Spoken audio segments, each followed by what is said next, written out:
Intéressons-nous à présent au Tchad, un an que le maréchal Idriss Déby Itno a quitté ce monde.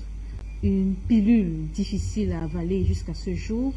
Les Tchadiens et de nombreux panafricanistes à travers le monde pleurent comme si c'était hier la disparition du grand maréchal Idriss Déby Itno, qui a été longtemps considéré comme un rempart contre le terrorisme et le djihadisme et l'instabilité dans le Sahel. Ahmad Haroun, quelle ambiance qui prévaut en ce moment, en ce jour de commémoration au Tchad? Quelle est l'ambiance qui prévaut? Aujourd'hui au Tchad, comme en Djamena, comme dans la plupart des provinces du Tchad, les gens pleurent. Ceux qui l'admirent, ceux qui le détestent, même ses adversaires politiques sont unanimes. Le Tchad a perdu un homme. Le Tchad a perdu un grand soldat.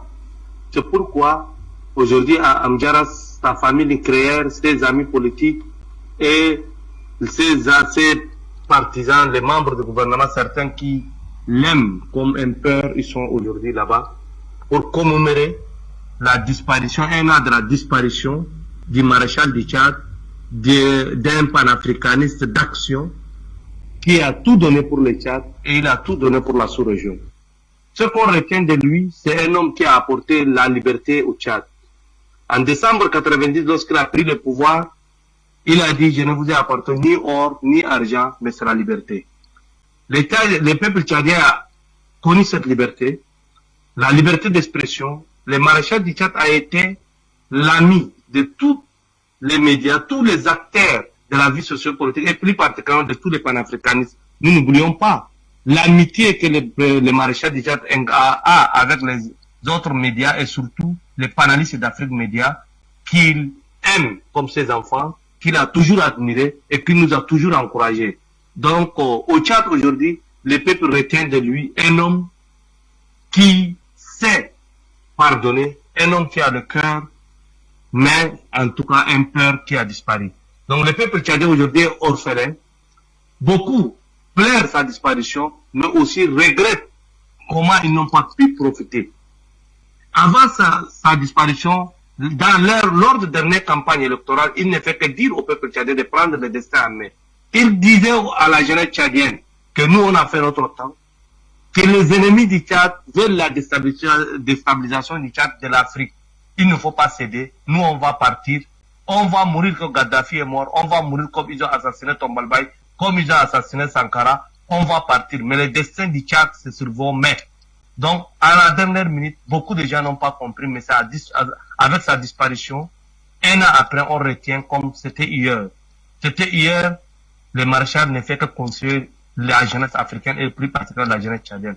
Donc, aujourd'hui, les gens n'ont pas cessé de pleurer un an après. Aujourd'hui, on a vu le président de l'Assemblée a fondu de larmes lorsqu'il était parti à Amdjaras après son discours. Donc, jusqu'à là, le maréchal du Tchad reste un grand homme, un grand père et un grand soldat pour le peuple tchadien. Un an que le maréchal a quitté ce monde. Quel souvenir gardez-vous de lui en ce jour de commémoration? Madame Capen, nous gardons le souvenir d'un fils d'Afrique, d'un digne fils patriote panafricain d'Afrique, qui a apporté sa contribution pendant qu'il était dans l'opposition, pendant qu'il est arrivé au pouvoir en 1990. Et il a apporté à toute l'Afrique entière le sens de la dignité et du combat que nous devions mener en se mettant lui-même au premier plan et en démontrant à son peuple, le peuple tchadien, que la paix, la stabilité pourra nous apporter à combattre l'insécurité pour notre développement. Nous, la jeunesse panafricaine, je suis camerounais, nous avons fait 2 observations au niveau de la dernière campagne au Tchad. Nous avions vu comment le maréchal Idriss Déby, maréchal pas parce qu'il a fait un concours pour l'avoir, le maréchal parce que c'est son pays, c'est l'Assemblée qui lui a décerné ce haut grade dans l'armée pour ce qu'il a fait sur le terrain.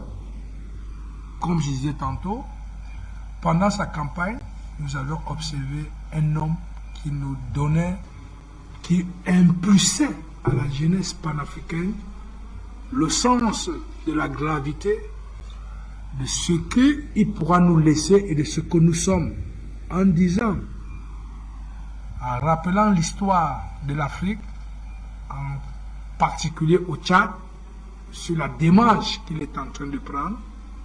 Le feu Tombaba est mort parce qu'il avait signé un accord avec les États-Unis et il avait signé comme ça son arrêt de mort.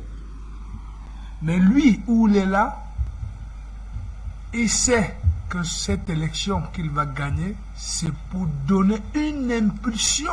Parce que voici des images qui ont donné une force à l'image d'Afrique Média, à donner confiance aux personnes, aux Africains, qu'un chef d'État panafricain pouvait se mettre face aux médias, à un média africain pour parler du panafricanisme et le soutenir.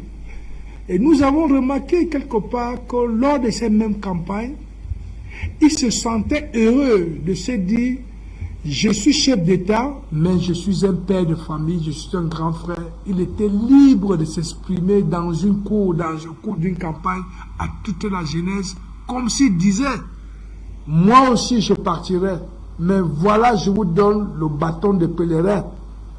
Vous avez un combat devant vous. Et ce combat-là, moi je vous ouvre, comme on avait dit dans la Bible que Moïse avait divisé l'eau. Il dit, j'ouvre ce boulevard pour vous, mêlez-vous dedans et la sortie du tunnel sera devant vous. Ça n'a pas duré. Nous avions vu comment il est mort au front. Mort au front par qui? Par ce même impérialisme qui a couru le lendemain pour venir s'asseoir pour applaudir, mais a été séché par les Africains, nos patriarches qui ont dit non, parce qu'ils ont vu que ça c'est un flagrant délit.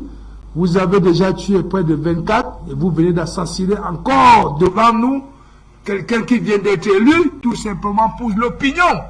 Son opinion de revendiquer le panafricanisme dans cette démocratie que vous nous vendez depuis, elle n'existe pas. Donc pour dire, vous n'êtes qu'un pays assassin.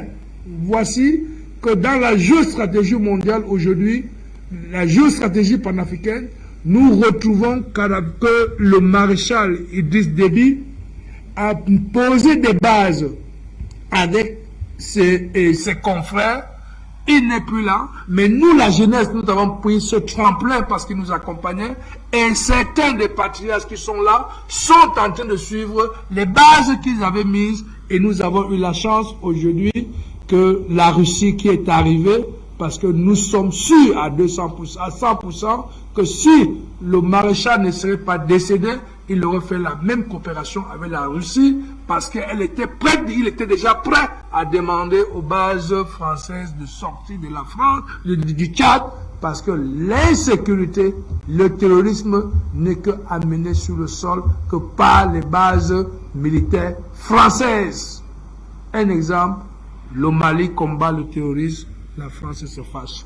Donc, monsieur le maréchal Idriss Déby nous a laissé beaucoup de conseils, nous a laissé beaucoup de souvenirs et nous a légué la force pour la lutte pour le panafricanisme et que nous sommes en train de réussir. Comme il l'avait fait au Mali avec les troupes tchadiennes, aujourd'hui, le Mali est en train d'être libéré par cette force panafricaniste et nous sommes fiers de son image et nous allons toujours le pleurer.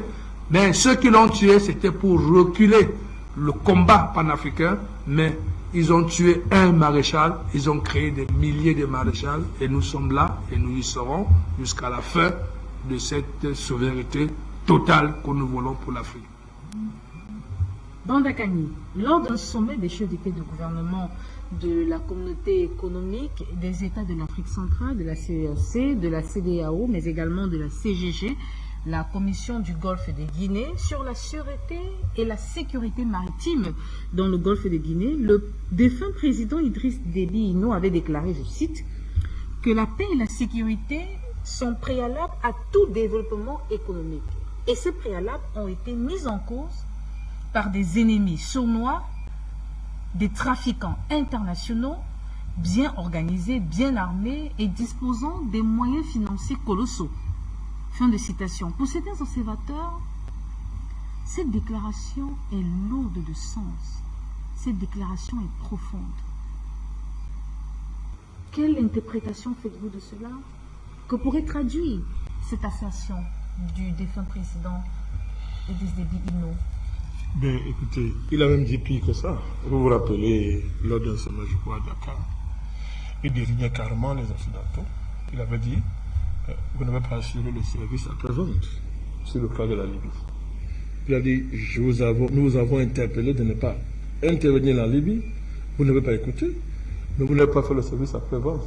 Après la préciser, vous avez transporté les terroristes de la Syrie pour amener en Libye. Et maintenant, le Sahel est en feu et en sang. Donc, il était coutumier de déclarations comme celle-là.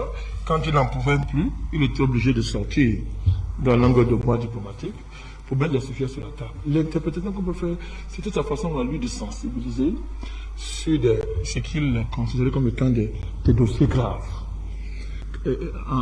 qui sont capables de mettre en péril le continent. Il considérait que le continent était en péril si les sujets sur lesquels il était en train de... Il s'attardait pour interpeller, n'était pas pris au sérieux. Et à ce niveau, il était un visionnaire. Il était un visionnaire. Pour le cas d'espèce, ben écoutez, il parlait de qui on voit, il parlait du terrorisme. Il parlait du terrorisme comme étant une stratégie géopolitique pour coloniser le continent africain. Il avait de pareilles positions sur le franc CFA, des positions très audacieuses. Très audacieuses.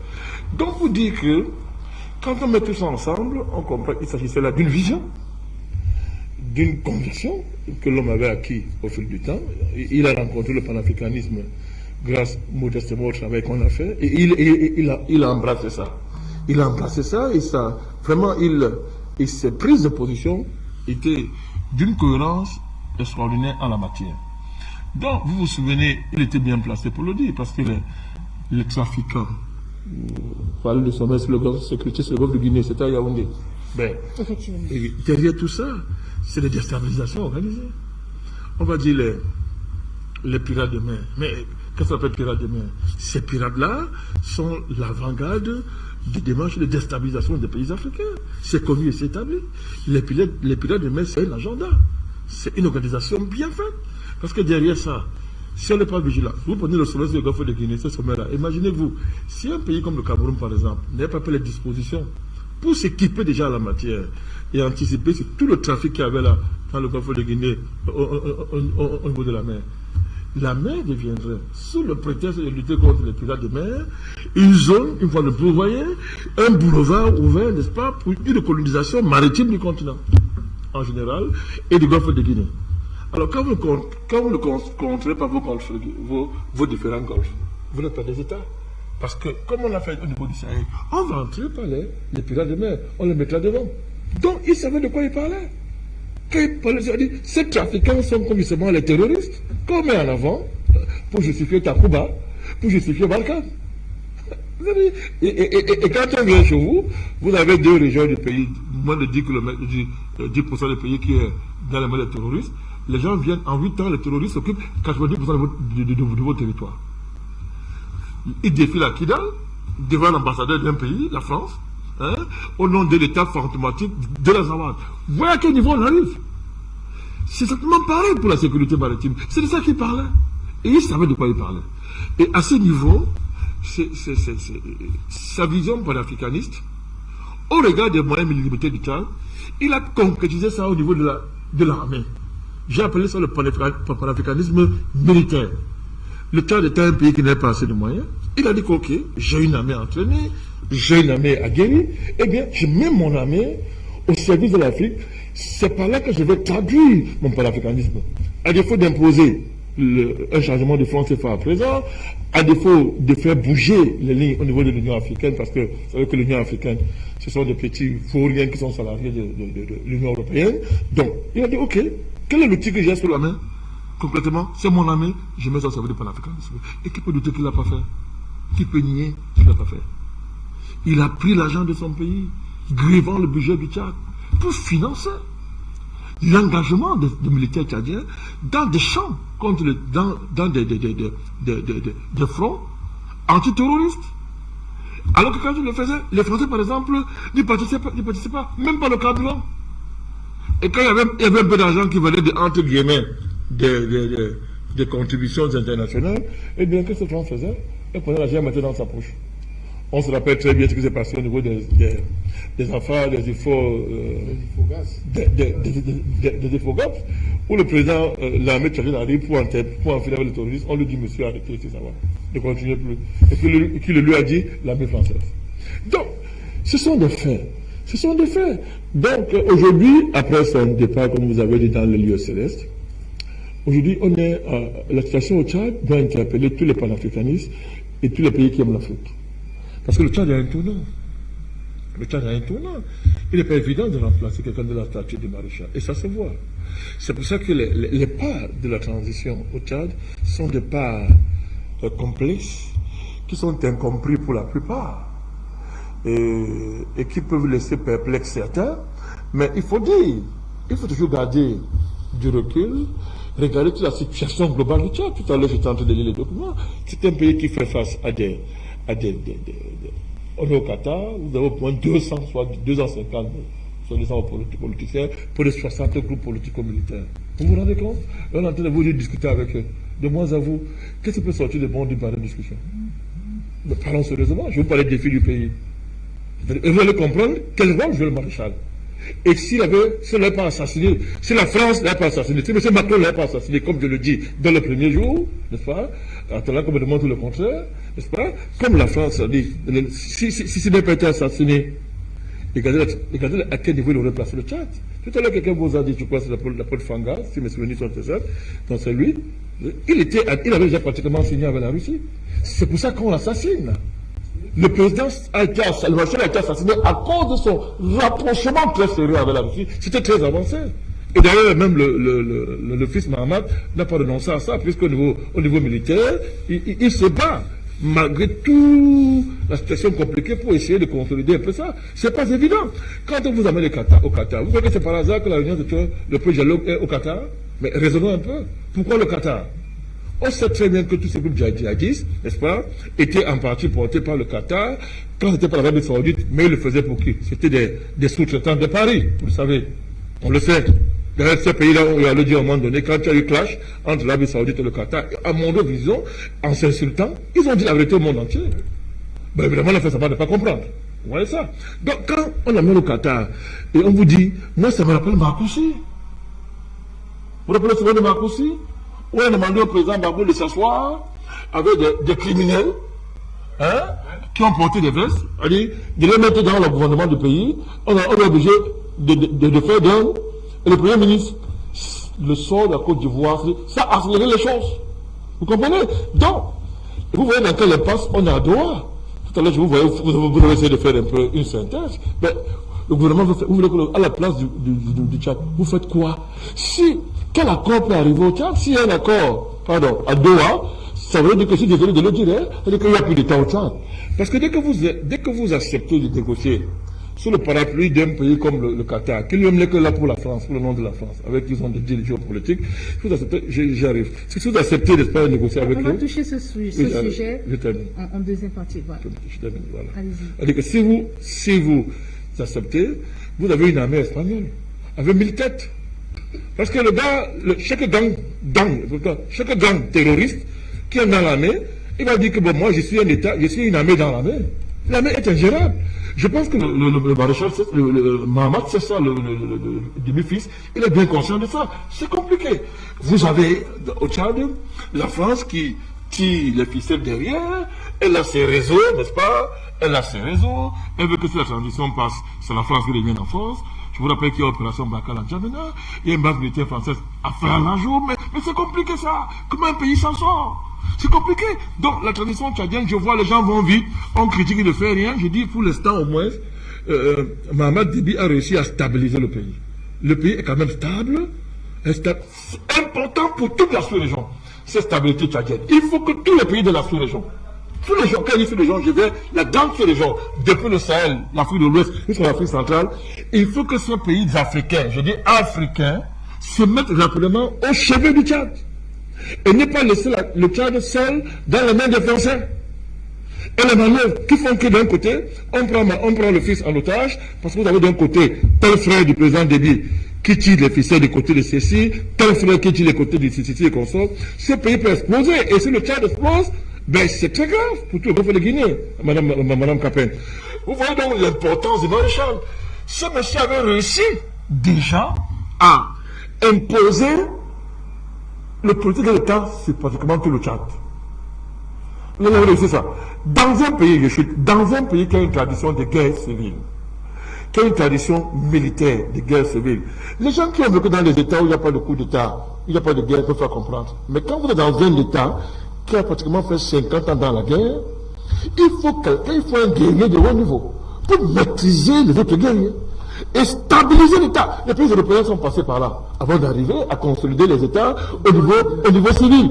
Et le Tchad avait eu la chance d'avoir quelqu'un qui était arrivé à ce niveau. Malheureusement, alors qu'il s'achevait, il était au niveau d'achever son œuvre. La France, les éléments sont là, a fait un plan, n'est-ce pas, parce qu'il fallait à tout prix arrêter ce qu'ils appelaient l'envahissement russe. Ils ont fait un plan pour assassiner les présidents de l'Afrique à partir du Sahel, n'est-ce pas, jusqu'à l'Afrique centrale. Il y avait, je l'ai dit ici en juin, en temps, qu'il y avait Déby, il y avait le président Biya, il y avait Todera.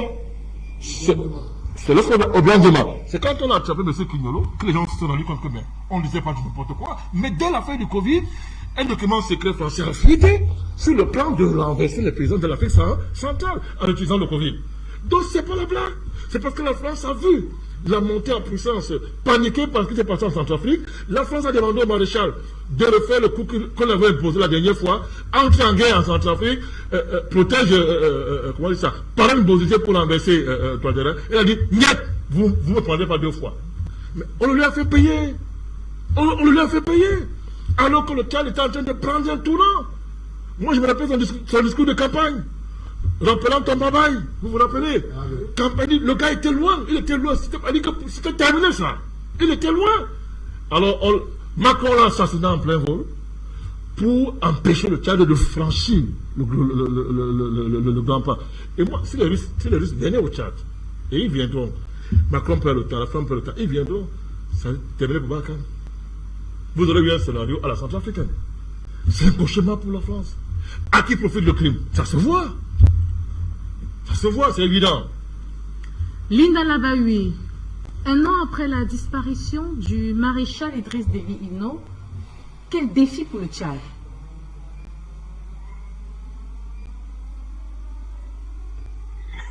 Monsieur Idriss Déby, avant de décéder, il avait appelé les autorités algériennes et il a remis des dossiers sur des individus algériens qui s'entraînaient dans les bases françaises. C'était des futurs terroristes liés au MAC. Le MAC, c'est un mouvement de libération de la Kabylie qui représente en gros peut-être 500-600 personnes. Voilà, et très lié à la France. Donc effectivement, la France lui a reproché deux choses. Son rapprochement avec la Russie, surtout après Sochi. Après Sochi, il y a des cartes qui ont été redistribuées en Afrique, notamment au Tchad. Et puis aussi le fait d'avoir dévoilé ce côté-là de terroristes qui s'entraînaient dans la base française. Il a payé pour ça, je pense, hein, parce que c'était très très important pour la France. Il faut pas aussi oublier que c'était le début du Hirak en Algérie. Il y avait tout un programme aussi pour essayer de déstabiliser l'Algérie et créer un autre printemps arabe. Donc, les dossiers qu'il a remis étaient très importants et très pointus.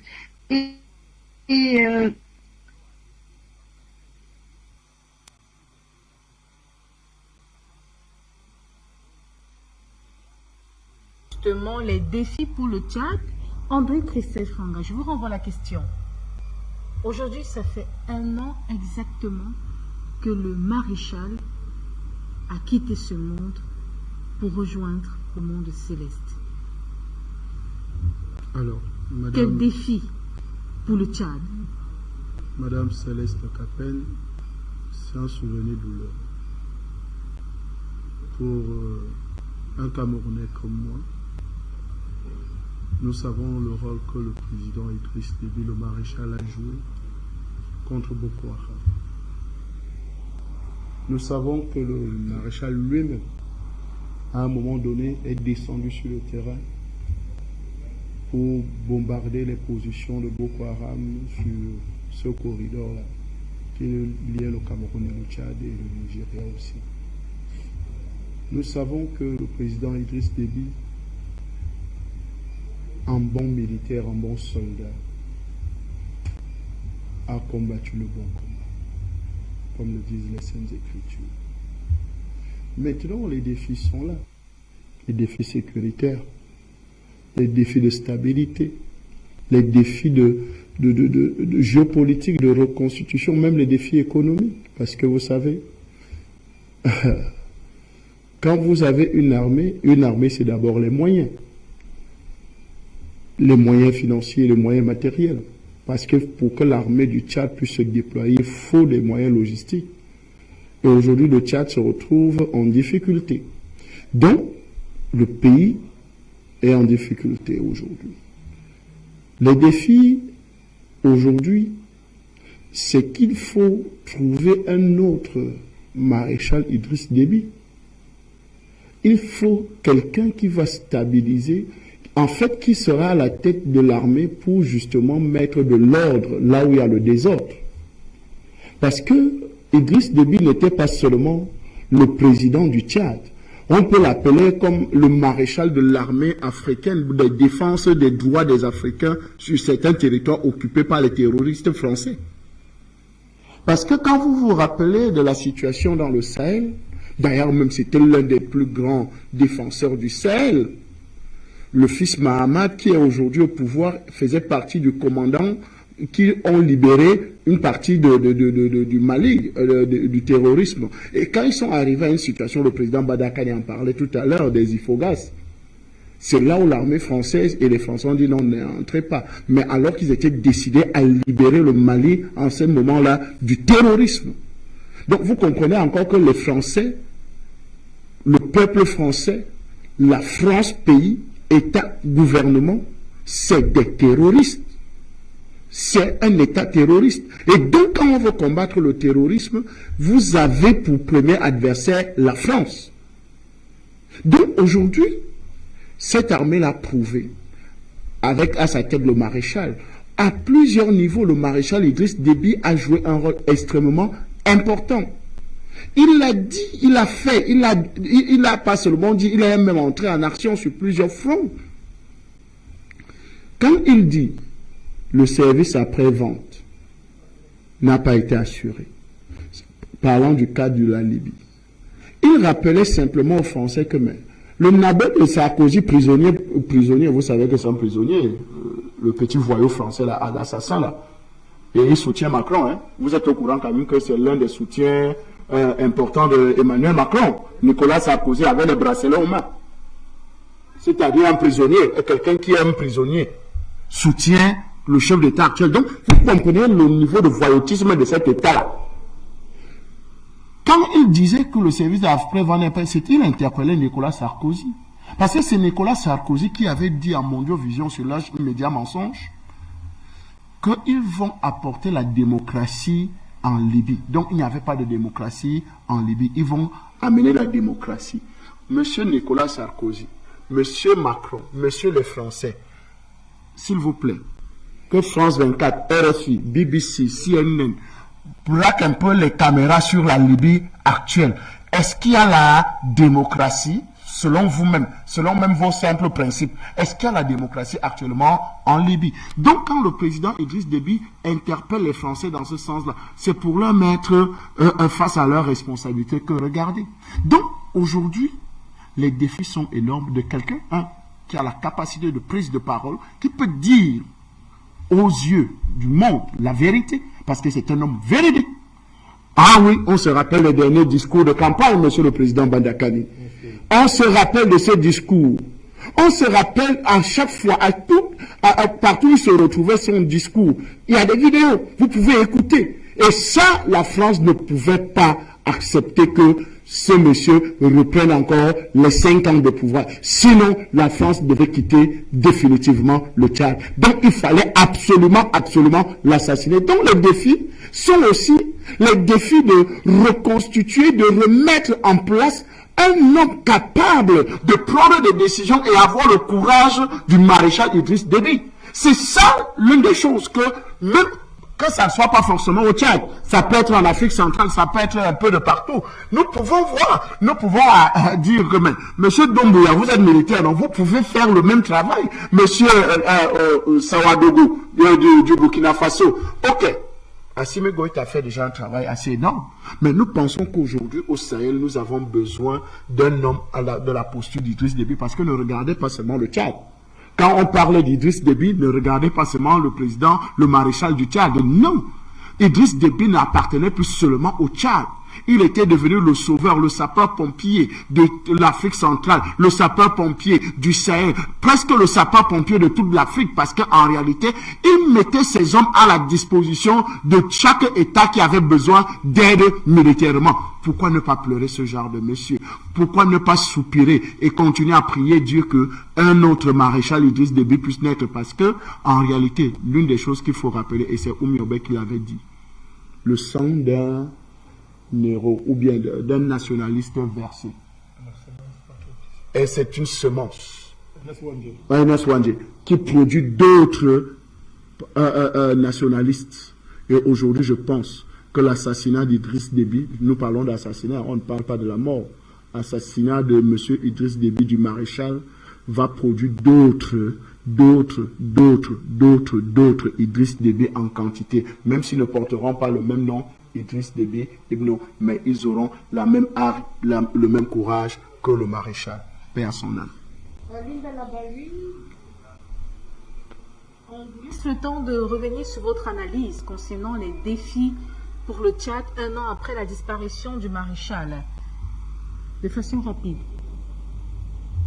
En sens de notre ami, et je vais enchaîner sur ce que je disais tout à l'heure. Donc, monsieur Idriss Déby nous a rendu, nous, les Algériens, il nous a rendu un grand service, mais c'est aussi à l'Afrique, parce qu'il a quand même démantelé, il avait démantelé tout un réseau, un nouveau réseau, un nouveau terrorisme qui allait s'installer encore en Afrique, dans le Sahel. Et c'est ça que la France lui a fait payer, parce que là on parle plus de Sahéliens, on parle plus d'autres personnes qui viennent du continent français, mais qui étaient entraînées par la DGSE et par le Mossad aussi. Là, il y a un autre élément qui se rajoute à nos soucis en Afrique, où c'est le Mossad qui a commencé à jouer un rôle. D'ailleurs, ce bureau-là a été fermé après le décès de M. Idriss Déby, paix à son âme. Donc, son fils a fermé ce bureau et actuellement, c'est le Pentagone, donc c'est les Américains qui ont ouvert un bureau au Tchad pour ne pas qu'on déstabilise le pays. Donc, il y a des accords et avec la Russie et avec les Américains aussi pour faire face justement au terrorisme français dans le Sahel. C'est vrai qu'il y aura une continuité. Il ne faut pas que ce meurtre reste impuni. Et c'est bizarre parce que d'après tous les analyses que j'ai suivies, Monsieur Idriss Déby, il n'a pas été tué dans un attentat ou dans une fusillade. c'est plus un sniper. Et bizarrement, 3 ou 4 mois après, le meilleur sniper français a été tué. C'est le sniper Blasco. Voilà, donc on peut faire des recherches sur Internet et il y a un lien entre les deux. Donc il y a beaucoup à dire sur ce meurtre, je pense qu'il est parti à un moment où les choses étaient inachevées, c'était pas fini, mais il nous a laissé un héritage. Il n'y a pas que les paroles, il y a tout un travail qui a été fait. Il a réussi à stabiliser le Tchad parce que, pareil, le Tchad, c'était un pays qui partait de déstabilisation à déstabilisation. Donc, il a réussi quand même à stabiliser un petit peu le Tchad. Et malgré tout ce qu'on peut reprocher au Tchad et aux Tchadiens, que c'est un pays qui fabrique les mercenaires, tout ça, mais moi, je ne juge pas. Quand on est dans la pauvreté et quand on est dans la misère, je peux pas connaître la réaction des gens à partir du moment où on rentre pas dans le terrorisme tel que certains le font, soit en Afrique, soit ailleurs, soit en Syrie, soit aussi en Irak. Donc ça, je ne juge pas. Mais il y a aussi une chose, c'est que il y a de plus en plus le Tchad se rapproche de l'Algérie et puis dans le projet qui a déjà démarré et qui est le Grand Maghreb, pays du Sahel, le Tchad en fait partie. Et c'est pour ça que son fils, il a une politique très douce. On l'entend pas beaucoup. Je pense qu'il essaye de faire un travail tout en douceur, en se rapprochant de plus en plus aussi de la Russie. Et ça peut être très bénéfique. Ça peut être un élément stabilisateur. Pour votre intervention, Ahmad Haroun Lari, que doit-on retenir un an après la disparition du maréchal? Quel impact sur la sécurité dans le Sahel? Ce qu'on peut retenir du maréchal du Tchad, premièrement, d'abord, le Tchad retient d'un maréchal, d'un officier qui a sacrifié toute sa jeunesse, toute sa vie dans la lutte pour la paix, l'intégrité territoriale du Tchad, mais aussi la défense de l'intérêt vitaux et stratégique du Tchad. C'est quelqu'un que les Tchadiens retiennent de lui. C'est un libérateur qui a combattu pour la libération des bandes d'Aouzou dans les années 80.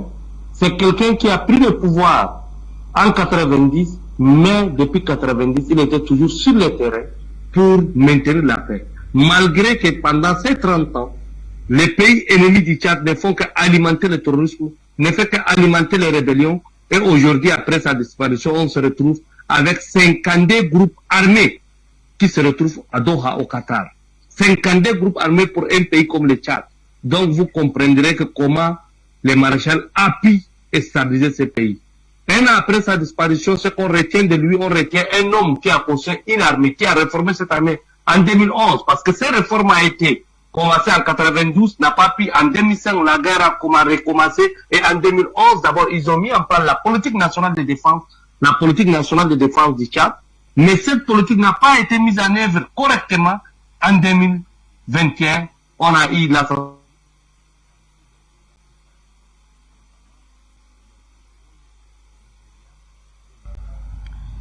aux ennemis du Tchad, mais à tous ces terroristes qui gravitent autour du Tchad et dans la sous-région.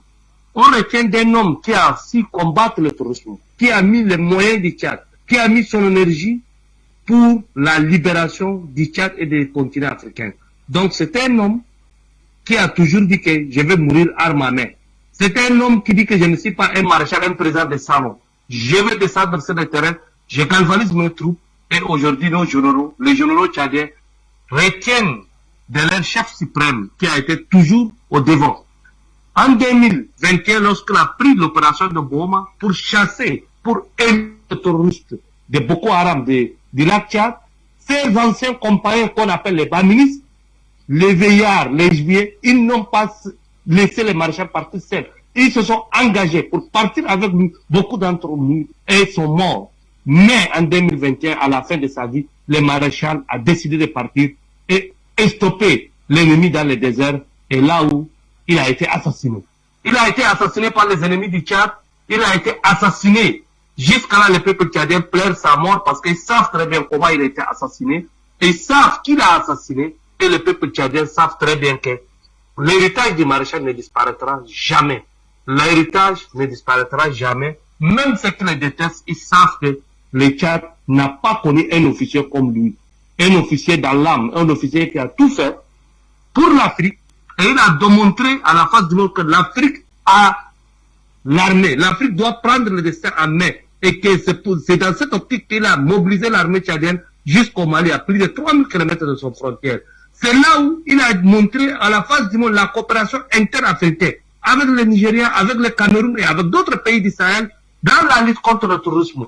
Et il a démontré que si nous sommes unis, nous sommes ensemble, rien n'est impossible. On n'a pas besoin d'autres, des autres, mais on a besoin des Africains. Il a dit à Dakar, ceux qui ont tué Gaddafi n'ont pas fait le service après-vente.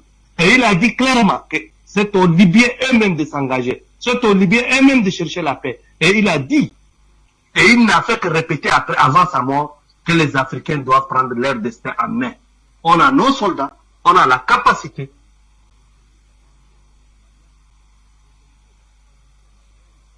Xavier Yombi, je vous renvoie cette question. Quel impact sur la sécurité au Sahel, un an après sa disparition? Nous pouvions dire tout simplement que les directives qui ont été prises sur le courage et la détermination du maréchal Déby et sur le front a laissé un très grand impact aujourd'hui dont le peuple malien, les généraux, tous ces officiers supérieurs des armées du Sahel ont en conséquence pris la hauteur sur la détermination dont le maréchal voulait défendre le bien-être des populations et donner la sécurité à tous les pays africains. Ça a laissé un impact très positif dont nous pensons qu'aujourd'hui, c'est sur cette marche que nous voyons le jeune officier supérieur, le colonel Assimi Gota, qui en a pris la quintessence des choses, puisque lui-même c'était un homme du front, pour pouvoir s'assimiler directement sur cette logique dont le maréchal avait déjà pu donner comme mot d'ordre en disant aux Africains, prenez vous-même en main votre destin. Donc, comme dit à une force armée, que c'est vous qui avez le destin pour libérer toute l'Afrique. Donc, il y a un impact très positif et très conséquent qu'aujourd'hui, nous ne pouvons qu'être fiers de voir tous ces officiers supérieurs qui sont partout, aujourd'hui en Afrique, dans des pays où il y a la déstabilisation, de prendre en vigueur ces capacités dont le maréchal avec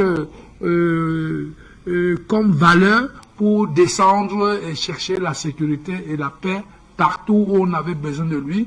Et nous voyons que c'est un impact positif. Et aujourd'hui, c'est la jeunesse qui est en train de réclamer maintenant ceux qui ont assassiné le maréchal Déby. Nous voulons les voir à découvert parce qu'il est inadmissible qu'on puisse assassiner en ce 21e siècle encore devant nous en flagrant délit un fils, un panafricain pour rien, tout simplement parce qu'il voulait tout simplement le droit de vivre, la dignité et la souveraineté de tout un pays. Donc aujourd'hui, de tout un continent, aujourd'hui, nous ne pouvons que nous ressentir de voir que ce qu'il a laissé, ce qui se passe même au niveau du Tchad aujourd'hui, il y a un impact dont le gouvernement de transition qui est sur place, ils ont les capacités, ça sera lent, mais ils vont y arriver.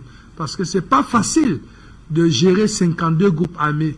Quand vous voyez que des personnes se trouvent dans une table de négociation avec 52 groupes armés, pourtant nous avions un pays ami, soi-disant, la France, qui a une base militaire au Tchad, mais qui laisse grandir, se développer 52 groupes armés. Vous comprenez que c'est pas facile pour ce gouvernement de transition, parce que c'est la France qui était le groupe, qui était le leader, qui était le chef de ce groupe armé, et qui a pu fabriquer tous ces groupes armés pour ses intérêts personnels, à déstabiliser à chaque moment et intimider le maréchal Déby, qui a eu dans sa maniabilité à stabiliser ces 52 groupes armés pour pouvoir leur donner la quintessence de la valeur de la nation tchadienne, de l'unité entre les Tchadiens, de la construction de la paix pour un bien-être des générations futures. Il avait quand même eu à faire comprendre ça à ceux-là qui étaient fabriqués par ces groupes, ces forces françaises stationnées au Tchad, mais aujourd'hui qu'on l'a assassiné par rapport à sa vision et l'idéologie qu'il avait pour pouvoir se projeter avec des relations avec d'autres pays, pour diversifier ses relations bilatérales avec d'autres pays. Nous voyons tout simplement que nous devions tous soutenir le gouvernement de transition, et en espérant que les Tchadiens vont comprendre la quintessence de la paix, du prix de la paix, bien cher au maréchal Idriss Déby, le prix de la sécurité et surtout le prix qu'il faut à payer pour le développement. Donc, face à cette disparition du maréchal et face à cette réalité qui sont devant nous, que nous sommes en train de vivre aujourd'hui, les négociations qui se passent au Qatar, déjà, c'est une position que moi, personnellement, je ne suis pas d'accord qu'un problème tchadien, un problème africain se négocie hors du territoire. On va entrer en profondeur. Monsieur Sani Youmbi, concernant justement ces négociations du côté du Qatar. Merci. Alors, pour sortir, je dirais tout simplement que l'impact de la vie du maréchal Idriss Déby de vivant a impacté beaucoup sur les officiers supérieurs qui sont aujourd'hui à la tête des gouvernements de transition et même à la tête du Tchad, et dans sa vision d'un monde meilleur, d'un pays meilleur, d'une Afrique meilleure, de paix, de stabilité et sécurisée pour le développement, le bien-être de tous. Nous pensons que ça galvanise tout le monde. Et nous-mêmes ici, qui sommes ici assis sur Afrique Média, nous sommes galvanisés encore parce que quand nous avons pris ce débat, ce combat, il a vu qu'il y avait déjà une jeunesse qui venait s'arrimer à sa vision et il s'était rajouté directement parce que c'était impensable de voir un chef d'État comme un activiste se mettre avec des activistes pour dire ce que vous faites, moi je vous suis, vous allez à gauche, il avait nous à droite, partout, tous les problèmes qu'on posait, France FA, il dit je m'aligne, problème d'insécurité, je m'aligne, problème de base militaire, il dit cette base militaire nous ont apporté plus de mal que du bien. Ça, c'était impensable, c'était incroyable. Aujourd'hui, ça nous a galvanisé et l'impact là nous reste aujourd'hui pour que nous puissions nous dire, nous ne regrettons pas parce qu'il est décédé, mais nous sommes heureux de savoir que c'est ce que, comment je dirais, que ce sont les délinquants, comme avait dit celui-là, Père Feu, M. Mitterrand, que les bouchers, qu'est-ce qu'il avait? Bref, pour dire comme quoi la France elle-même, qui est un pays terroriste, a fait sa sale besogne. Mais aujourd'hui, nous sommes fiers parce que le maréchal est parti en martyr, ayant laissé beaucoup d'impact positif qui aujourd'hui nous galvanise, pas pour une revanche, mais à aller de l'avant jusqu'à la victoire finale. Bandakani, quelles répercussions dans le golfe de Guinée? Non, mais les répercussions sont immenses. D'abord, il y a des répercussions géomilitaires extraordinaires. Parce que généralement, les conditions concrètes dans lesquelles se trouvent les États africains, pris dans les taux de l'impérialisme occidental en général et du sous-impérialisme français, sous-traitant de l'impérialisme global de l'Occident en Afrique, font que les chefs d'État sont obligés souvent de jouer très serré. Ils jouent très serré et ils cachent leur jeu souvent. Et c'est très important parce que ça permet d'avancer sagement. Surtout lorsque les peuples ne suivent pas. Je vous donne des exemples très concrets. L'Afrique centrale, par exemple, a eu à gérer une période très difficile où on avait besoin de lancer des investissements structurants au niveau des infrastructures. Et pour contenir le carcan du franc CFA, par exemple, les pays d'Afrique centrale ont fait des choses que les gens peuvent imaginer. Il y a eu une répartition du rôle très très savante, mais sans bruit, entre, par exemple, le Congo-Brazza, le Cameroun et le Tchad. Les gens ne le savent pas.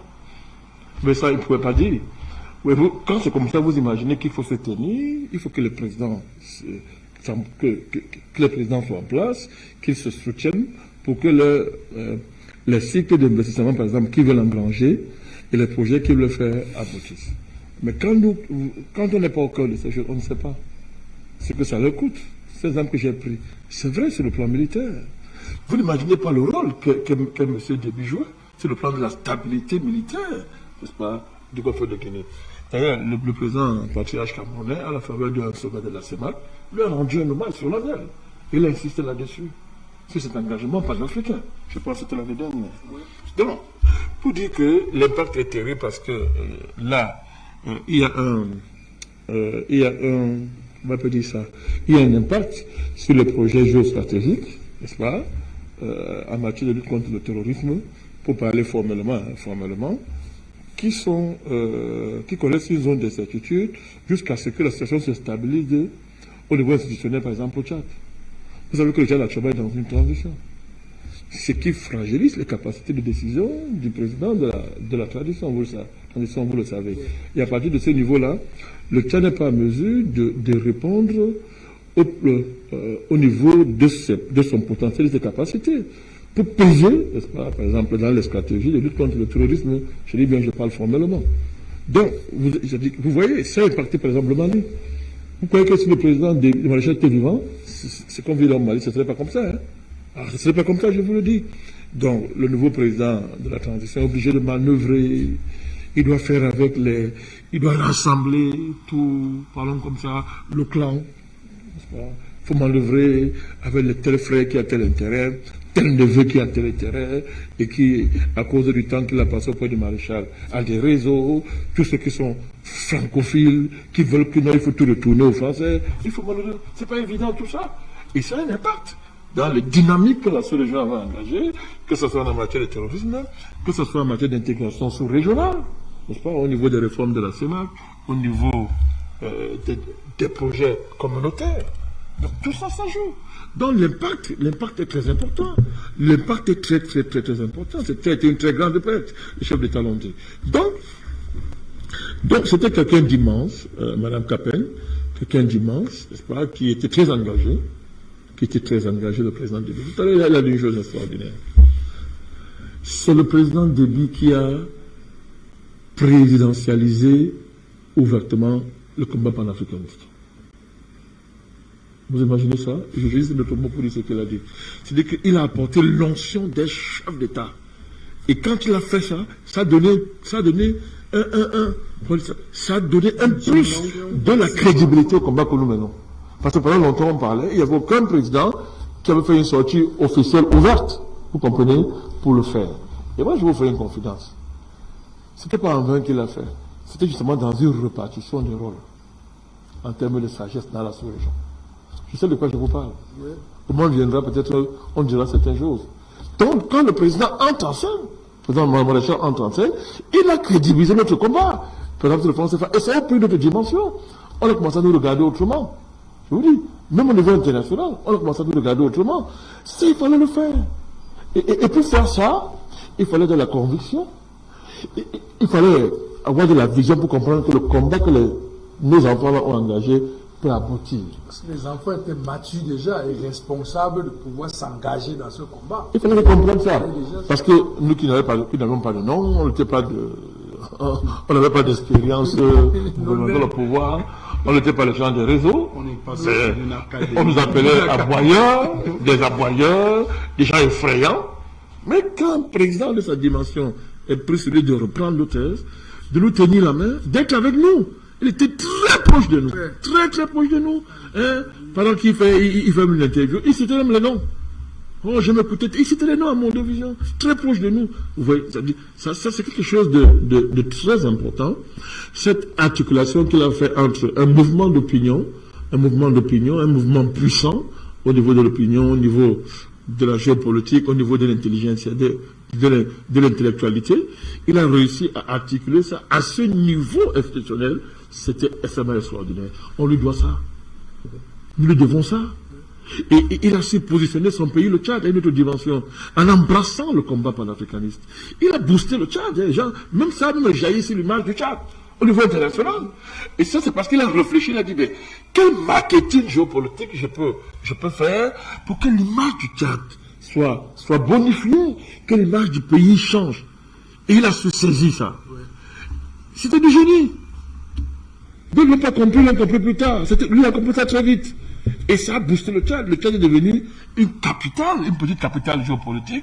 Il a dit qu'un lieu, n'est-ce pas, qui n'était plus seulement cette image-là de pays instables, de pays, a dit quoi, a dit d'une brutalité militaro-institutionnelle, ce genre de caricature que les Français aiment tant, les Occidentaux aiment tant, mais on avait vu, grâce à cette action, un pays, le Tchad, qui a pris une autre dimension, son image a changé. C'était l'actif du maréchal. Et ça s'inscrivait dans une projection géopolitique que les accords avec la Russie ont montré très bien où le maréchal allait, et même le rapprochement avec Israël. Ah, tout à l'heure, Madame Labaoui l'a dit, quand elle parlait des États-Unis. Mais ça dit qu'il s'est rapproché d'Israël. C'était pas évident, hein. Ça n'a pas plu. Ça n'a pas plu à beaucoup. Ça n'a pas plu beaucoup. Ça n'a pas plu à certains milieux, parlons comme ça, arabes. Ça n'a pas plu. Mais il a pris ça sur lui. Donc, vraiment, il faut que les Tchadiens prennent de la hauteur, ne se laissent pas entraîner dans la guerre de faction. Ne tombent pas dans le démon du passé. Leur pays doit avancer. Il a avancé déjà. Il faut consolider ça. C'est pour ça que je salue notre compatriote panéliste qui est au Tchad, qui comprend les enjeux. Il faut que les Tchadiens ne soient pas distraits. Il faut qu'ils se saisissent des enjeux et qu'ils pèsent. Il n'y a pas, moi je n'attends pas grand chose de Doha. Et moi ça me rassure, tout à l'heure vous avez dit qu'on va approfondir ça, moi ça me rassure quand les échos que j'ai de Doha, ouais, c'est pas facile. Quand vous voyez la démarche du gouvernement tchadien, le gouvernement de transition, dans cette négociation, moi je vous dis, j'ai l'impression que le Mahamat, le président du comité de transition, il a bien compris les enjeux, il a bien compris le risque. Et je pense que il est dans une dynamique très très fine, il manœuvre intelligemment, n'est-ce pas, et il nous reste à prier que le temps l'aide afin que, n'est-ce pas, le Tchad sorte de ce carcan-là qu'on veut imposer, pour continuer dans la trajectoire, n'est-ce pas, que le maréchal a imprimé, y compris au plan économique, y compris les projets économiques qui allaient au niveau très avancé, sur le plan, par exemple, de l'électricité. Il avait un grand projet pour l'électricité qui va embrasser le Sahel. Ça, c'était la coopération avec les Russes.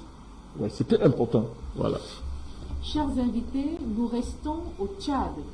Nous allons à présent s'intéresser à une autre problématique qui fait couler beaucoup d'encre et de salive, le Conseil militaire de transition. André Christophe Fanga, le maréchal a été remplacé par le Conseil militaire de transition dirigé par son fils, Mahamat Idriss Déby. Pour d'aucuns, il n'y a rien à dire sur le Conseil militaire de transition. Pour d'autres, il y a matière à s'inquiéter. Quel est votre regard sur la situation tchadienne?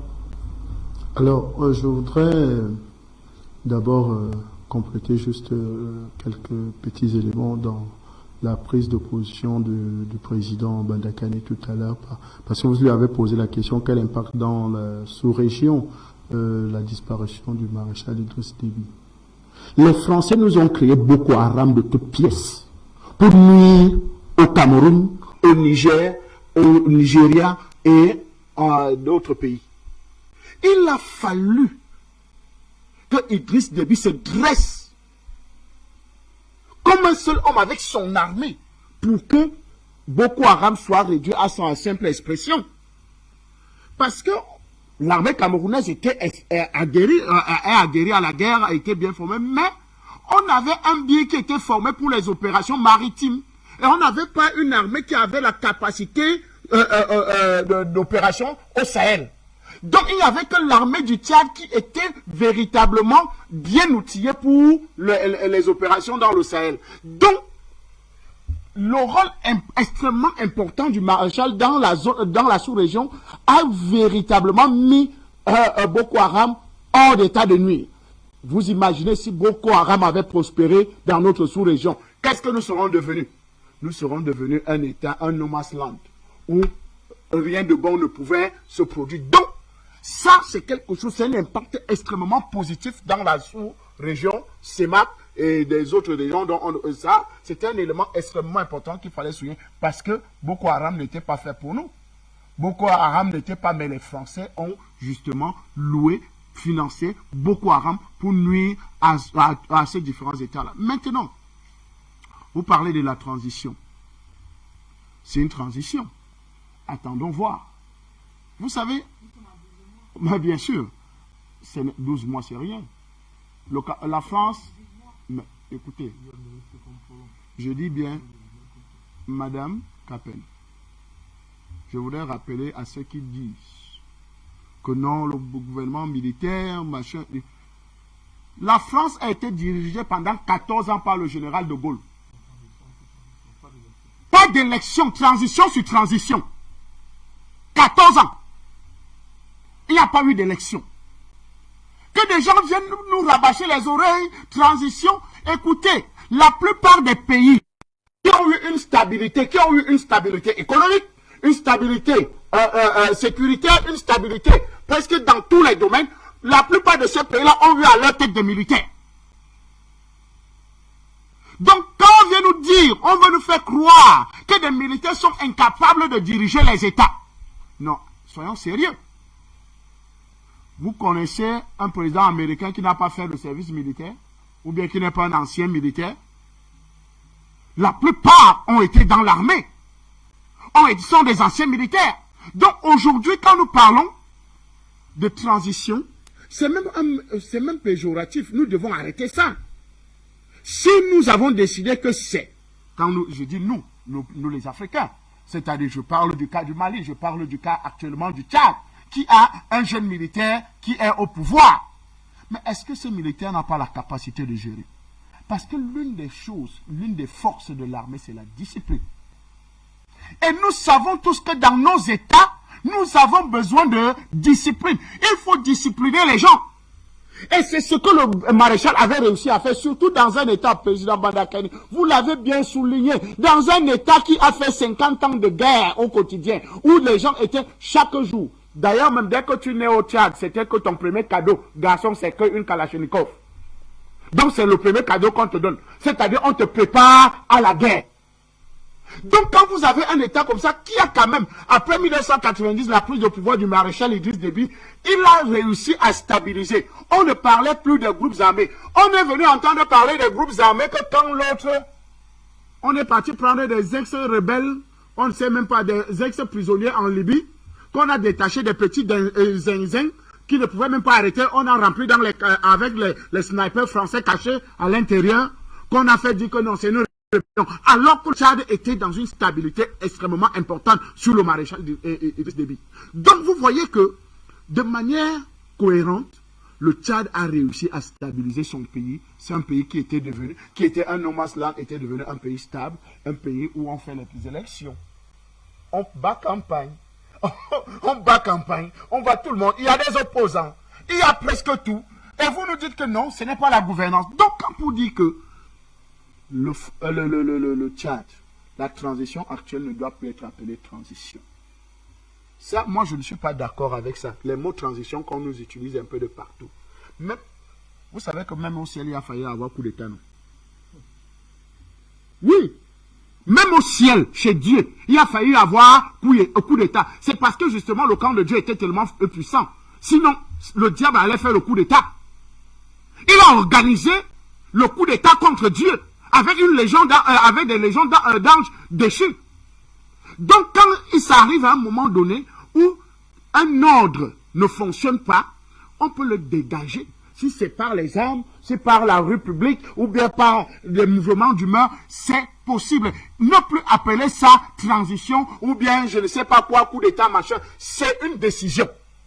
Et je pense qu'aujourd'hui, nous avons une situation au Tchad, nous devons légitimer, nous devons donner le pouvoir, nous devons davantage consolider les prises de position du jeune Idriss Mahamat. Parce qu'en réalité, aujourd'hui, si ce jeune n'a pas les coudées franches, il ne peut pas remettre le Tchad. En fait, il ne peut pas continuer dans la logique de son papa. Donc, il faut que les Tchadiens arrêtent. C'est pour ça que nous tous, on est tous d'accord que Doha ne sert à rien. On a vu le Soudan, non? On a vu avec la Centrafrique, avec le Soudan, non? Les accords. Est-ce que ça a empêché que les Français financent Bozizé d'organiser, de vouloir aller aux élections et d'organiser les coups d'État ou bien de vouloir organiser le désordre en RCA? Après les accords du Soudan et tout le reste là par rapport à la Centrafrique. Donc, on a vu Marcoussis, c'est vous qui avez cité Marcoussis tout à l'heure, les accords de Marcoussis. Et vous savez, l'une des choses qu'il faut rappeler, le Cameroun joue un rôle extrêmement important. Hein. Quand le président Laurent Koudou-Gbagbo est à Marcoussis, ils sont en discussion, on lui demande de signer. Il sort, il appelle le président patriarche Paul Biya. Il dit, le vieux, je fais comment? Il dit, tu es où? Il dit que je suis à Marcoussis. Il dit, tu es où? Il dit que je suis à Marcoussis. Il dit, signe. Si qu'on va arranger, on va faire tout ça. Quand ils ont fini, ils disent, ok, je suis tes conseils. Il est allé, il a signé Marcoussis, les accords. On est fini. Dès qu'il est atterri à Abidjan, c'est le vieux qui l'appelle, qui lui dit que tu es à Abidjan, non? Il dit oui. Il dit que tu ne te reconnais pas dedans. C'est tout. Donc aujourd'hui, quand nous parlons de ces différents éléments, c'est pour dire que nous avons quand même de la sagesse. Et je pense que le jeune puise de la sagesse, puise de l'intelligence, de la sagesse auprès du père depuis longtemps, depuis qu'il est là. Et je pense qu'il faut qu'il reste dans cette logique-là et que les Tchadiens puissent comprendre que non. Aucun accord signé à l'extérieur ne peut apporter la stabilité à l'État du Tchad. Ne peut apporter le développement au Tchad. Il faut qu'il n'y a que les Tchadiens eux-mêmes. Il n'y a que les Tchadiens eux-mêmes qui peuvent décider de ce que va devenir le Tchad. Donc, transition, moi je n'appelle pas ça transition. C'est un gouvernement qui est en place. C'est une présidence qui est en place. Il faut la consolider. S'il faut la consolider, on la consolide. Parce que nous savons tous que les élections n'ont jamais rien produit. Voilà, les élections, non. Les élections nous ont amené un criminel au pouvoir en Côte d'Ivoire. Les élections nous ont amené un criminel en Côte d'Ivoire, à la tête de la Côte d'Ivoire, non. Les élections nous ont amené les Bazoum, non. Les élections nous ont amené les Rochema Kaboré, non. Que le peuple a encore chassé. Donc quand vous avez ces différents personnages-là, soi-disant élections, oh non, la transition doit durer 12 mois, non, arrêtons ça. Si nous voyons que ce jeune peut faire les affaires par rapport au Tchad, nous le soutenons, nous l'accompagnons jusqu'à ce qu'il continue à stabiliser le Tchad, jusqu'à ce qu'on ait de bons résultats, jusqu'à ce que le Tchad reprend sa position de gendarme, de surveillant, de celui qui sécurise la sous-région et les autres régions du Sahel. Donc, nous soutenons le jeune, nous soutenons le Tchad, nous soutenons et nous demandons à nos frères, parce qu'en réalité, ce ne sont pas des étrangers. Hein. C'est d'abord les Tchadiens qu'on utilise, comme soi-disant groupe rebelle.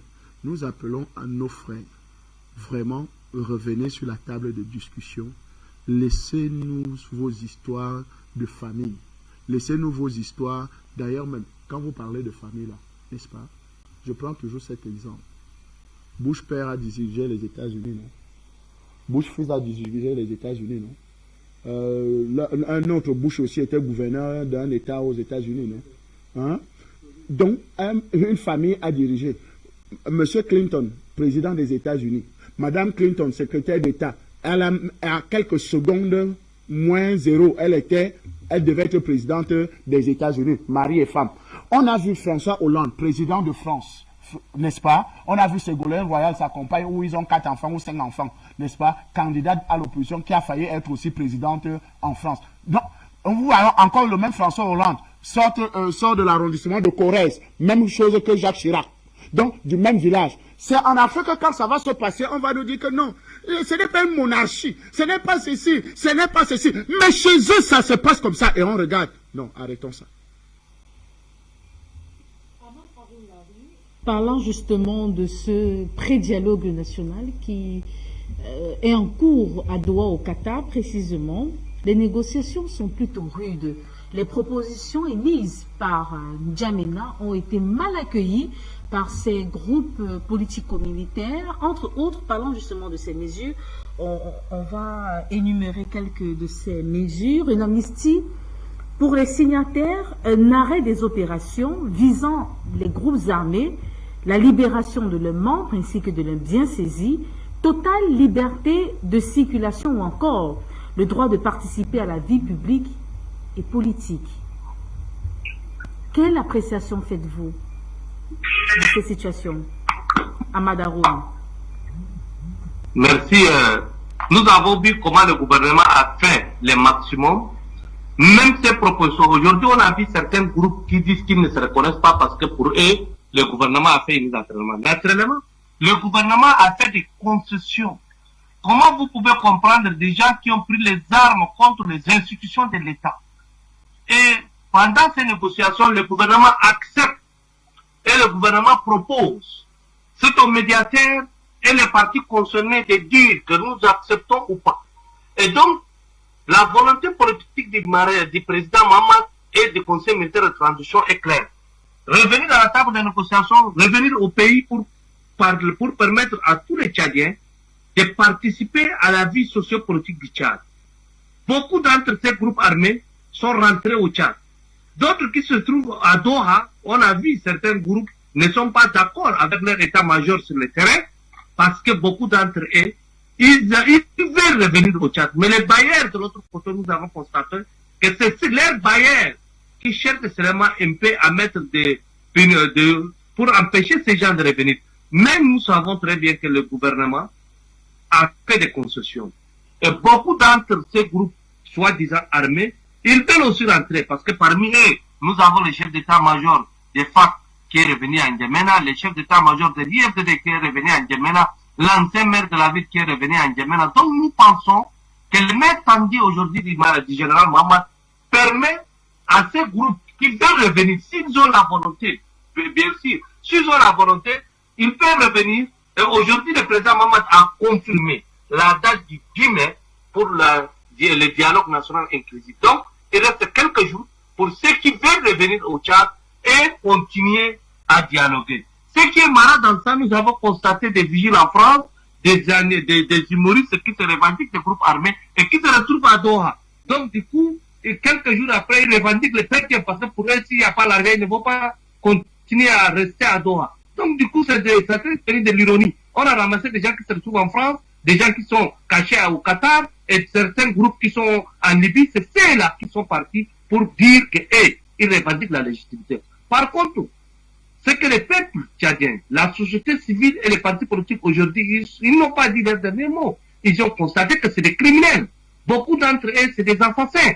Et donc, s'ils reviennent pour la paix, le peuple tchadien est prêt pour la paix de faire des concessions. Mais si les gens veulent, seulement ils ont l'habitude, ils ont l'envie de prendre le pouvoir par les armes et de l'exercer, c'est là où les bas blessent. Parce que les peuples tchadiens sont fatigués de la guerre. Les peuples tchadiens aspirent à la paix. Et la sécurité qui a été aujourd'hui garantie par le Conseil militaire de transition, de 1 284 000 km² du territoire national aujourd'hui est sécurisé. Il n'y a pas de groupe, ni de terroristes, ni d'autres groupes armés qui sont en train de mettre à mal la quiétude et la sécurité des peuples tchadiens. Nous pensons que les groupes armés, eux aussi, ils ont intérêt à revenir au Tchad, à revenir déposer les armes et participer à la reconstruction du Tchad. Ça, c'est dans leur intérêt. Sinon, nous pensons que l'armée aujourd'hui est là, l'armée est prête pour défendre, comme ils l'ont toujours fait, l'intégrité du territoire national.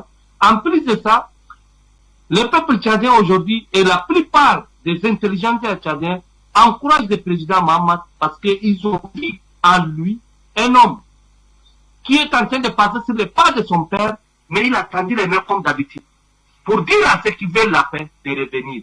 Et les dates de 10 mai, il a confirmé ce soir en disant qu'on va tenir le dialogue national ceux qui veulent la paix, ils vont revenir. Ceux qui veulent la guerre, on va le continuer. Donc c'est comme ça, on espère que Doha ne peut pas finir le problème tchadien. Le problème tchadien va se finir en Djamena ici. Le problème tchadien, on va le résoudre ici au Tchad. Et quiconque qui veut déstabiliser le Tchad, il va trouver une armée et un peuple qui est debout pour le faire face avec ces généraux qui ont prêté serment de défendre le Tchad et de prendre l'exemple du fait maréchal. Avec leurs filles, ils vont défendre le territoire, l'intégrité du Tchad. Donc on attend les 10 mai pour le dialogue. Doha, si ça finit bien, on dit merci. Si ça ne finit bien, même si ça finit bien, la question de la paix, de l'intégrité et tout ce que on va finir ici à N'Djamena, ce n'est pas avec les lobbies, ce n'est pas avec les gens qui sont envoyés par les ennemis du Tchad qui se retrouvent aujourd'hui à Doha et qui vont parler au nom du peuple tchadien. Merci Ahmad Haroun. Linda Labaoui, pour Ahmad Haroun, il n'est pas intéressant de faire intervenir des étrangers dans ce dialogue national tchadien. Il serait plutôt judicieux de régler le problème à la maison, c'est-à-dire en Afrique, entre les Africains, pour une paix et une stabilité au Tchad. Quelle est votre lecture? J'avais parlé, moi, de ce sujet il y a quelque temps, quand Mohamed Idriss Déby s'est adressé à l'Algérie justement pour copier ce que l'Algérie a fait, ce que nous avons appelé à l'époque la concorde civile. C'est-à-dire que tous les djihadistes, soi-disant, tous les terroristes qui étaient dans les montagnes, qui étaient dans le Sahara, tout ça, devaient rendre les armes et rentrer dans la vie sociale. Mais il y avait quelques conditions. Là, à cette époque-là, l'Algérie, c'était un pays fermé où tout, suite au terrorisme, et encore une fois, le terrorisme dans les années 90, on n'en parlait pas comme aujourd'hui. Donc, c'était le seul pays qui était vraiment touché, mais nous étions même en guerre civile, hein. Donc, c'était très très grave ce qui s'est passé chez nous. Beaucoup plus grave que ce qu'il y a au Mali aujourd'hui. Peut-être multiplié par 10 sans exagération, hein. Donc, pour revenir au sujet, on a fait cette expérience et c'était une affaire algéro-algérienne parce que il n'y avait pas d'intermédiaire. L'Algérie était coupée du monde, tous les ambassades avaient fermé, tous les consulats, et on nous a laissés vraiment tout seuls. Aujourd'hui, il y a peut-être le problème tchadien est beaucoup plus complexe du fait que les groupes djihadistes ne sont pas restés cloisonnés dans le pays. Ils sont sortis du pays. Peut-être qu'un intermédiaire, peut-être quel intermédiaire, oui, pourquoi pas au début, pour mettre tout le monde d'accord, et puis après la suite se fera au Tchad. Maintenant, j'ai pas tous les éléments. Moi, les éléments que j'avais, c'était que le Tchad s'était adressé à l'Algérie pour voir est-ce qu'une concorde civile pouvait leur apporter du bien. Donc, ils sont partis de cette idée. Exactement ce qu'il y a eu aussi, ce que les Russes ont fait en Tchétchénie. Ils ont fait la même chose par rapport à l'expérience algérienne. Donc, ça a porté ses fruits. On voit aujourd'hui comment les Tchétchènes ils sont près des Russes en Ukraine, par exemple. Donc, ça a payé. Pourquoi pas au Tchad? Encore une fois, le problème de l'Afrique, le terrorisme en Afrique, c'est d'abord la misère et la pauvreté dans lesquelles ces néocolonialistes nous ont mis. Donc les gens, ils vont pas faire du djihad par conviction religieuse, c'est faux. Ils vont faire du djihad pour un billet. C'est ça la réalité. Quand quelqu'un a une vie sociale convenable, il va pas, il prend pas les armes et il va errer dans le désert et puis il va tuer, c'est pas vrai. Donc, aujourd'hui, il faut reconstruire un pays, il faut ramener les enfants du pays dans leur propre pays. Et le Qatar, malheureusement, je vais le dire, il a une expérience dans le terrorisme et dans l'autre camp. Et le Qatar a changé sa vision et sa politique.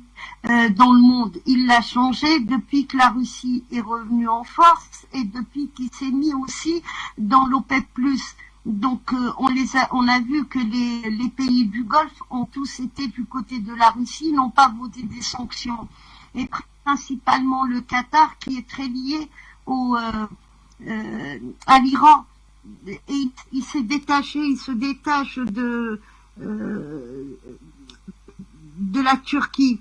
Le Qatar n'est pas un ami de la France, sachez-le. L'allié de la France dans les pays du Golfe, c'est les Émirats arabes. Le Qatar, c'était l'allié des Anglais, mais ce n'est pas l'allié des Français, pas du tout. Voilà, pour un petit peu situer ce que c'est ce pays. Et ce pays est en train de revenir sur la scène africaine en tant que pays qui veut investir, et il a changé complètement sa politique et il est en train de rentrer dans le droit chemin parce qu'il essaye de trouver une protection russe. Il se rapproche de plus en plus de la Russie. Donc il y a déjà des bons éléments qui peuvent nous éclairer un petit peu sur le futur. Il faut revenir aussi à l'histoire de ce pays. Quand il y a eu l'invasion du Koweït par Saddam Hussein en 91, en 90, je pense, ouais.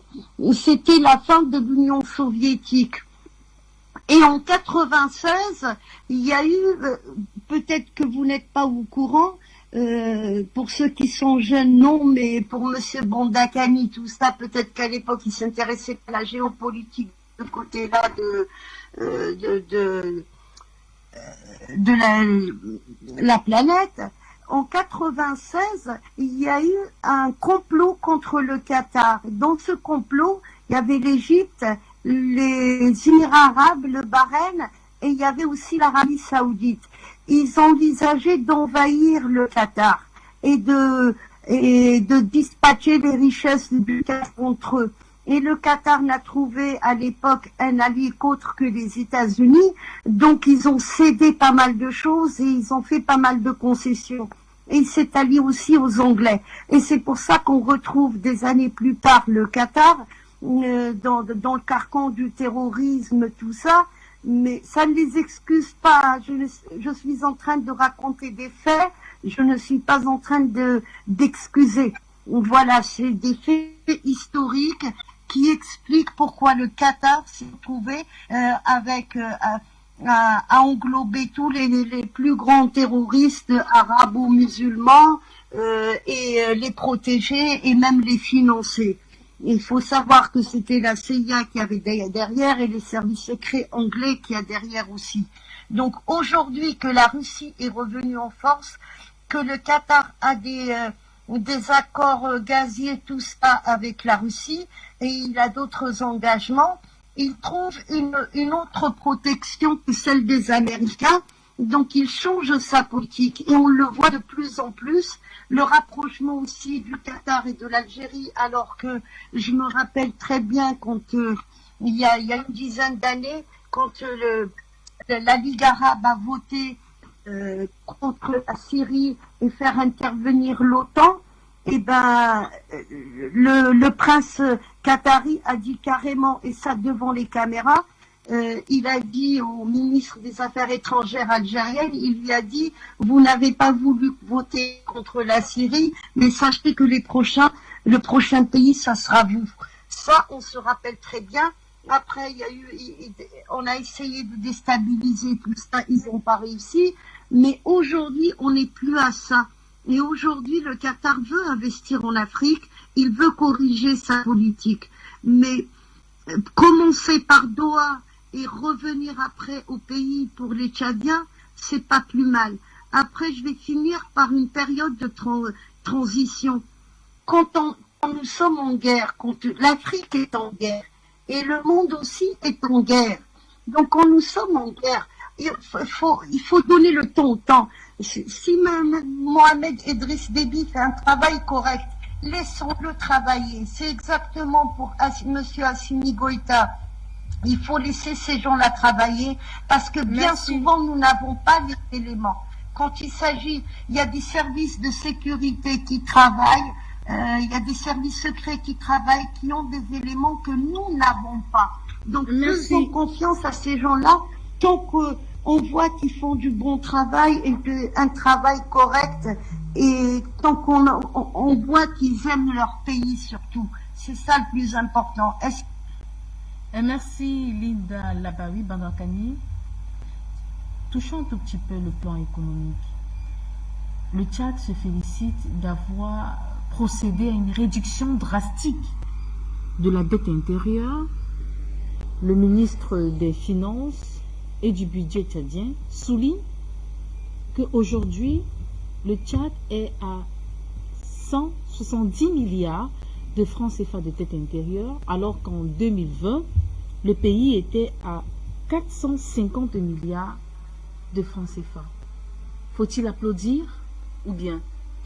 C'est une opération excellente parce que lorsque vous commencez à apurer la dette intérieure de votre pays, ça permet aux acteurs économiques, aux agences économiques de repartir, d'avoir du cash flow et à partir de là d'investir dans la production, n'est-ce pas, de relancer leur machine économique, leur machinerie économique. L'opération d'apurer la dette intérieure dans un pays participe d'une stratégie, n'est-ce pas, de relance économique. Donc, à ce niveau, c'est une très bonne décision. Quand vous partez d'une dette intérieure de plus de 400 milliards, vous la réduisez en moins de 2 ans à peu de 190 milliards, mais c'est une performance économique. Et ça crédibilise le pays en attendant que le pays ait davantage de marge. Ça crédibilise le pays, n'est pas par rapport à ce que vous appelez institutions internationales, là. Donc bientôt les rôles même vont même s'arrêter. Donc ça crédibilise le pays, ça crédibilise la signature du pays au niveau international. Donc c'est une performance. C'est une performance qu'il faut saluer. Et d'ailleurs, tout à l'heure, j'ai insisté, en passant, je voudrais saluer l'excellente analyse de Mme Labawi par rapport à ce qu'elle a dit au Qatar. Oui, c'est une information qu'elle nous donne. Je n'avais pas ça vraiment en mémoire. C'est une excellente analyse qui permet de comprendre un peu le Qatar et de voir maintenant le positionnement du Qatar depuis qu'il y a l'opération militaire spéciale en Ukraine. On prend acte de ça, on espère que ce n'est pas une pure tactique et que ça s'inscrit dans une dynamique vraiment sérieuse pour désormais tourner le dos, n'est-ce pas, tourner le dos à un vieux passé qui a donné à ce pays une très mauvaise image. Donc je salue ça. Je suis en train d'indiquer que sur le plan économique, c'est de la performance. Ça permet aujourd'hui, non seulement, comme j'ai dit, de relancer la machine économique, mais quand la machine économique est relancée, l'État lui-même va récolter les conséquences. Ce ne serait qu'en matière de taxes. Quand la machine économique marche, il y a un renforcement des recettes fiscales, et entre autres, l'État a la capacité de se déployer sur le plan économique, de réinvestir, n'est-ce pas, dans les projets structurants pour consolider la croissance. Donc c'est une bonne chose. C'est de la performance. Il faut saluer ça. Maintenant, je disais que le maréchal avait vu ce projet. Tout à l'heure, quand je vous parlais du projet d'électrifier le Tchad, vous savez que l'électrification est la base d'une politique industrielle. Il n'y a pas de véritable décollage économique sans l'énergie électrique qui est disponible. Et la démarche du maréchal, en diversifiant les partenariats économiques avec la Russie, dans ce sens-là, il visait à faire passer le Tchad, à faire que le pays connaisse un bon économique. Vous savez que le Tchad est très dépendant de ses matières premières, dont le prix sera fixé par le Tchad. Il y a une dépendance extraordinaire, une vulnérabilité du pays par rapport au pétrole, par exemple. Vous avez vu, chaque fois que le pétrole connaît des baisses, ça impacte terriblement le Tchad. Et ça, c'est une faiblesse. C'est une faiblesse. On a vu ça à l'époque quand le maréchal était là. On a même vu que les Occidentaux utilisaient même ça comme arme pour déstabiliser le Tchad. On a vécu ça. Quand le Tchad a eu le conflit avec un groupe pétrolier, là, tout ça, on a vu comment on a utilisé le pétrole. Donc, il faut continuer dans ce sens à diversifier les partenariats. Le Tchad, c'est un pays qui a beaucoup de ressources. Une des raisons de la mort du maréchal aussi, c'est que vous allez voir les zones où il y avait les affrontements avec le FARC, là, cette soi-disant rebelle, là où il a été tué dans le Kanem, je crois à Nouko, Dans les France, il y a un immense gisement pétrolier qu'on a découvert là-bas. Toute la zone du Fayal-Lajo, il y a de l'or. La bande d'Aouzou, c'est un immense champ gazier. C'est sur les endroits-là, n'est-ce pas, où les rebelles, non seulement avaient une base active, ils avaient une base active, la bande d'Aouzou, pardon, la bande d'Aouzou avait une base active de fait, et à partir de là, ils lançaient leurs attaques, après être descendus de la Libye. Le pays a un potentiel extraordinaire. On espère que, n'est-ce pas, avec les changements géopolitiques qu'il y a dans le monde, qui vont être suivis par les changements géoéconomiques, un pays comme le Tchad va pouvoir transformer tout son potentiel qu'il a, n'est-ce pas, en une véritable manne économique qui va changer le train de vie du peuple tchadien. André-Christophe Fanga, 12 mois pour la transition tchadienne, une transition qui rassure ou alors une transition incertaine. Très rapidement, nous sommes en train de clôturer ce programme. Moi, je vous ai dit que moi, je ne suis pas d'accord avec le mot transition. Je ne suis pas d'accord avec tous ces fabrications, ces concepts importés, démocratie, machin et tout le reste là. Non, je ne suis pas d'accord avec ça. Si le jeune peut être soutenu, on le soutient jusqu'à ce qu'il nous produise des résultats. Je vous ai rappelé que De Gaulle a fait 14 ans président de transition de la France. Donc si Mohamed Idriss peut faire même ses 5 ans, c'est toujours une bonne chose. Samuel Youmbi, votre mot de fin sur ce sujet. Transition qui rassure.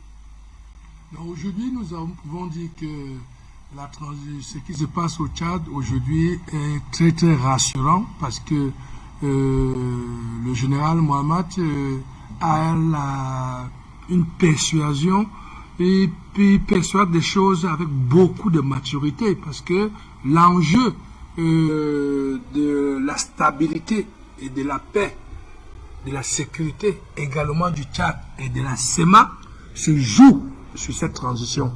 Et aujourd'hui, nous pouvons tout simplement interpeller ceux-là qui sont aujourd'hui en négociation au Qatar, que qui aime son pays doit rentrer au Tchad comme d'autres qui ont tenu les armes auparavant sont rentrés.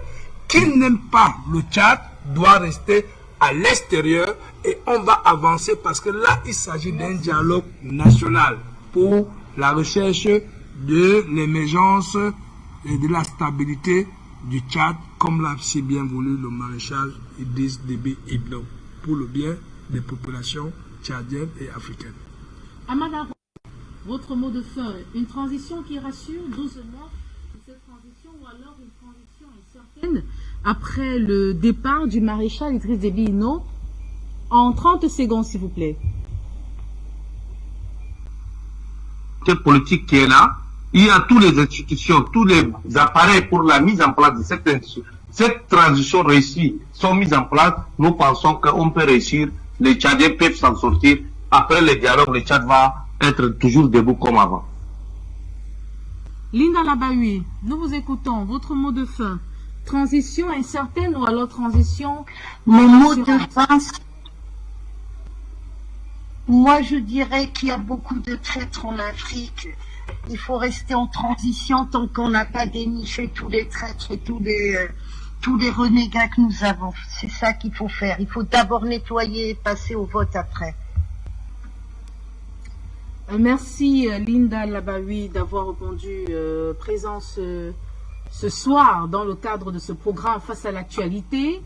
Amada Haroun, merci infiniment d'avoir été là, on va le dire ainsi. Vous êtes analyste politique, également Linda Labaoui qui est analyste politique, spécialiste des questions sécuritaires.